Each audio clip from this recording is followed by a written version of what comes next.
जय माता जी students, welcome to our YouTube channel Dhyan Commerce, the key of success. जय माता जी स्टूडेंट्स, बच्चों अब हम ऑब्जर्व करने वाले हैं टैक्सेशन में हमारा नेक्स्ट चैप्टर जो कि है रेसिडेंशियल स्टेटस।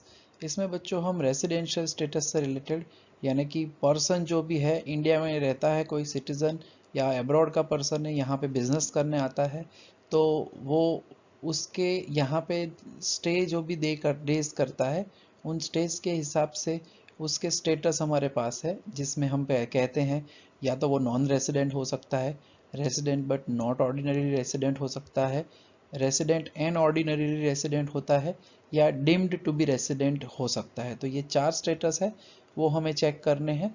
तो उससे रिलेटेड आज हम पहले उसकी थोड़ी थियरी समझ लेंगे, रूल्स समझ लेंगे और बाद में छोटे मोटे कुछ एग्जाम्पल्स को भी ऑब्जर्व कर लेंगे। तो बच्चों जैसे कि अभी हमने कहा कि अब हम रेसिडेंशियल स्टेटस का पार्ट ऑब्जर्व करने वाले हैं, तो उसमें थियरी में भी बच्चों 7 मार्क्स के अंदर जो इंसिडेंट्स है वो पूछा जा सकता है, या अगर हम कहें तो यहाँ पे आपको पूछ सकते हैं state the provisions of income tax act for determine the residential status of an SSC as resident, ordinary resident और नॉन रेसिडेंट। तो बच्चों इसमें ज़्यादा कुछ है नहीं, हमारी जो कंडीशंस है उन्हीं को यहाँ पे हमें मेंशन करना होता है। सबसे पहले बच्चों 4 टाइप के स्टेटस रहने वाले हैं जो अभी मैंने पहले ही बताया, resident but not ordinary resident, resident and ordinarily resident, non resident, या चौथा ऑप्शन है deemed resident but not ordinarily resident.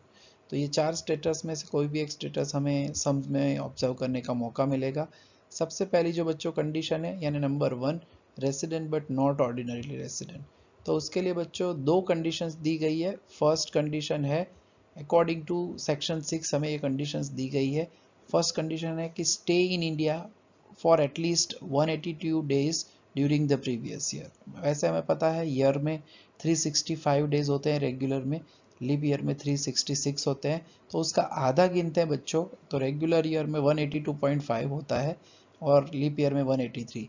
तो शायद टैक्सेशन डिपार्टमेंट में इसी वजह से उन्होंने हमें ये कंडीशन दी है जिसमें एटलीस्ट 182 डेज यानी 182 और मोर डेज अगर कोई भी पर्सन इंडिया में रहता है तो उसे माना जाता है रेसिडेंट।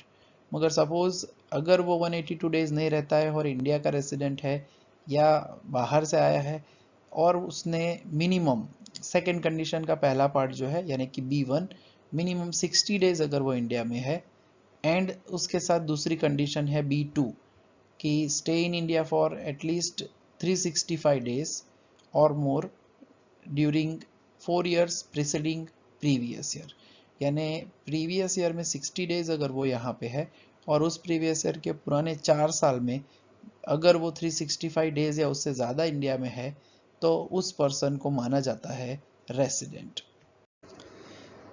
एंड अगर वो पर्सन नेचुरली ए या बी कंडीशन सेटिस्फाई करे तो रेसिडेंट बन जाता है। और रेसिडेंट के बाद बच्चों हमें ऑर्डिनरी रेसिडेंट की 2 कंडीशंस दी जाती है, और उस 2 कंडीशंस में हमें कहा जाता है कि अगर फर्स्ट कंडीशन में stay in India for at least 730 days during 7 year preceding the previous year, यानी अगर वो रेसिडेंट बनता है कोई भी पर्सन तो वो पिछले 7 साल में, जिसमें कि प्रीवियस ईयर के पहले के प्रीसीडिंग प्रीवियस ईयर को इसमें गिनना नहीं है, उसके पहले के 7 साल में अगर वो टुकड़ों में 730 दिन या मिला के 730 दिन अगर रह चुका है इंडिया में, तो उसको एक और कंडीशन भी सेटिस्फाई करनी होगी। पहली कंडीशन सेटिस्फाई हो तो सेकंड में बताया गया है कि रेसिडेंट होना चाहिए वो पर्सन। आगे वाले सभी में स्टे बोला है या प्रेजेंट बोला है, मगर सेकंड कंडीशन जो है उसमें कहा गया है वो रेसिडेंट होना चाहिए। यानी आगे जो फर्स्ट पार्ट देखा उसकी ए या बी कंडीशन एटलीस्ट 2 साल में उसने सेटिस्फाई की होनी चाहिए, प्रीसीडिंग ईयर जो है लास्ट ईयर के पहले के 10 साल में, यानी 10 years preceding the previous year. अगर ऐसा होता है तो उस पर्सन को कहा जाता है ऑर्डिनरी रेसिडेंट। और अगर ए या बी में से कोई भी कंडीशन सेटिस्फाई ना करे रेसिडेंट की, तब उसे कहा जाता है नॉन रेसिडेंट। उसके बाद बच्चों deemed resident but not ordinary resident, ये जो हिस्सा है फाइनेंशियल एक्ट 2020 के बाद इंट्रोड्यूस किया गया है, सेक्शन 6(1)(a) और उसमें नए प्रोविजंस के हिसाब से उन्होंने ऐसा कहा है कि अगर किसी रेसिडेंट की इनकम, टोटल इनकम अगर हम कहते हैं फॉरेंसिक सोर्सेज के अलावा 15 लाख से ज़्यादा हो प्रीवियस ईयर के अंदर, तो उसे माना जाता है डीम्ड रेसिडेंट। तो इसमें खास ध्यान रखना है, इसमें फॉरेन सोर्सेज की इनकम को इंक्लूड किया जाता नहीं है। तो बच्चों चलिए अब देख लेते हैं हमारा पहला एग्जाम्पल। तो बच्चों अब सम स्टार्ट करें उससे पहले टेबल कैसा रहेगा, कॉमन टेबल हमारे रेसिडेंशियल स्टेटस से रिलेटेड, उसे ऑब्जर्व कर लेते हैं, जिसमें लेफ्ट साइड पे प्रीवियस ईयर, राइट साइड पे असेसमेंट ईयर लिखेंगे, जो भी हमारा करंट असेसमेंट ईयर है एंड उसके पहले का प्रीवियस ईयर है। देन कंडीशन का टेबल फॉर्मेट ऐसे रहेगा जिसे हम प्रेजेंट इस तरह से करने वाले हैं, और जो भी दिन यहाँ पे हम कैलकुलेट करेंगे वो डेज जो है स्टे इन इंडिया में यहाँ पे लिखेंगे। अगर कंडीशन सेटिस्फाई होती है तो यस लिखेंगे, अदरवाइज नो।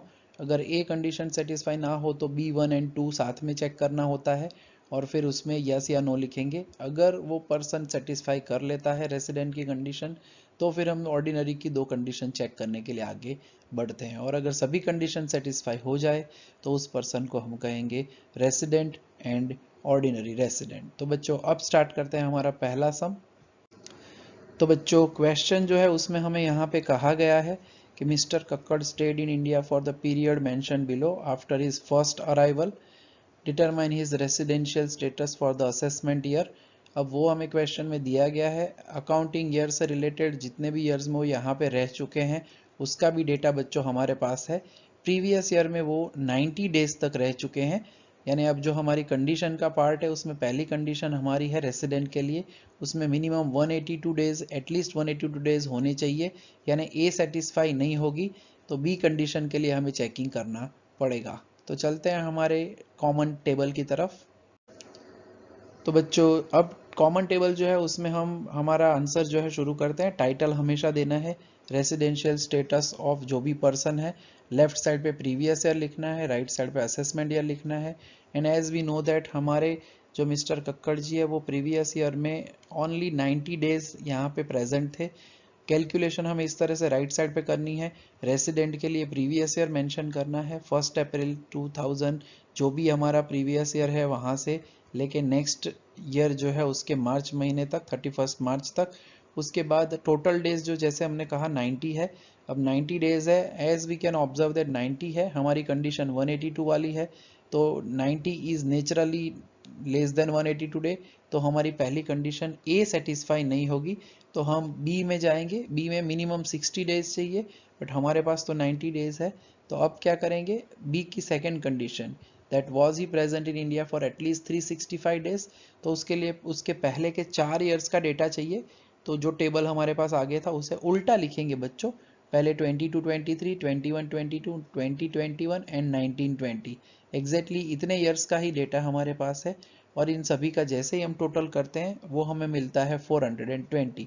कंडीशन हमें कहती है हमें 365 टोटल हमारे पास होना चाहिए और हमें मिल रहा है 420, that means it is more than 365 and that means हम कह सकते हैं that our both conditions B1 and 2 are satisfied. अब बच्चों ध्यान रखना है, बुक में इन्होंने ऐसे B1 B2 नाम नहीं दिए हैं, हमने इजीनेस रहे इस हिसाब से समझ में आपको आए 2 पार्ट, इसीलिए हमने B1 एंड B2 ऐसे कंडीशन के नाम दिए हुए हैं। बच्चों टेक्निकली अब जैसे हमने चेक कर लिया है तो हम कह सकते हैं ही satisfy the condition B of a resident. तो रेसिडेंट बन चुके हैं, क्या वो ऑर्डिनरी रेसिडेंट बनेंगे, तो ऑर्डिनरी रेसिडेंट बनाने के लिए चेक करने के लिए हमें नेक्स्ट फेज में जाना पड़ेगा, ऑर्डिनरी रेसिडेंट की पहली कंडीशन चेक करनी पड़ेगी। अब हमारे पास बच्चों 4 ही ईयर्स का डेटा है, कंडीशन कहती है कि was he present in India for 730 days during 7 years preceding the previous year, and as हमारे पास डेटा आगे का ईयर का है ही नहीं तो हम 420 दिन यहाँ पे रख देंगे जैसे ही, वैसे ही हमें पता है 730 से वो क्या है कम, तो हम कह सकते हैं कि he does not satisfy the condition first of ordinary resident, hence हम कह सकते हैं वो रेसिडेंट तो है बट ऑर्डिनरी रेसिडेंट नहीं है। That is why final status होता है कि mister Kakkar is a resident but not ordinarily resident. तो बच्चों इस सम में हमने रेसिडेंट बट नॉट ऑर्डिनरी वाला सम देखा है। नेक्स्ट सम देखते हैं जिसमें वो ऑर्डिनरी रेसिडेंट की भी दोनों कंडीशन को सेटिस्फाई करेंगे। तो बच्चों सेकंड क्वेश्चन जो है हमारा, उसमें हमें दिया गया है कि miss Asha a citizen of India leaves India for the first time on 1 सितंबर को वो इंडिया छोड़ के जा चुकी है for the job in England. She visits India for the period as mentioned below. बच्चों उनके ईयर्स का डेटा हमें दिया गया है। प्रीवियस ईयर के अलावा हमारे पास 6 ईयर्स का यानी कि टोटल 7 ईयर्स का डेटा है। प्रीवियस ईयर में वो 195 डेज तक इंडिया में है।